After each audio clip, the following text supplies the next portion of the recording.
Good evening. Bill Shorten has vowed to dig deeper and fight harder, declaring Labor can win the July 2 election. Officially launching his party's campaign in Sydney's West, the opposition leader hit out at the coalition, claiming it will privatise Medicare, despite Malcolm Turnbull's repeated assurances it won't. It was a powerful cheer squad. Former Prime Ministers Julia Gillard, Paul Keating and Bob Hawke. Labor heroes in Sydney's West in the seat of Lindsay, helping Bill Shorten launch his bid to write another chapter of ALP history. We gather as one united party, ready to serve, ready to lead, ready for government. Mr Turnbull says he's got this in the bag. He claims he's already won it. I say to him, never underestimate Labor. You ain't seen anything yet, has he? It was a chance to tie together Labor policy to paint himself as economically responsible. We will not be a big spending government. Today he announced a $20,000 tax break for small businesses that employ young and mature workers and mothers. Supporting these Australians into work will create 30,000 new jobs each year. $1 billion for big city rail projects, including the Cross River Link in Brisbane, the Melbourne Metro, and connecting the North and South Sydney lines at Badgerys Creek. Local jobs for local people.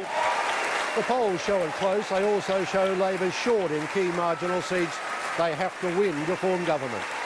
It was a speech that set out not only why he should be Prime Minister, but why Malcolm Turnbull shouldn't, hammering the coalition over company tax cuts, the NBN, but most of all, Medicare. This election is a referendum on the future of Medicare. Hand on heart from the Labor Party.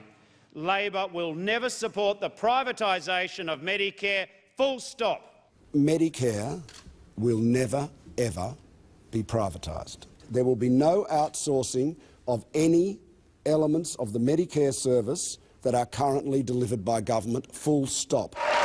Bill Shorten rallied the true believers, telling them they can win, that 2016 is a battle for their generation. We can win this election if we give it every ounce of our energy. We will be a Labor government that will always put people first. 2 weeks to convince voters why Labor deserves to be returned to government after just 3 years in opposition. Lane Kelker, 9 News. And the Nine Network's political editor, Laurie Oakes, joins me now from Canberra. Laurie, how did you rate Mr Shorten's performance today? Well, it was a pretty good speech, Pete, but with another $3 billion or so in promises, there was still no proper accounting of how it would all be paid for. Mr Shorten certainly keeping us waiting on that.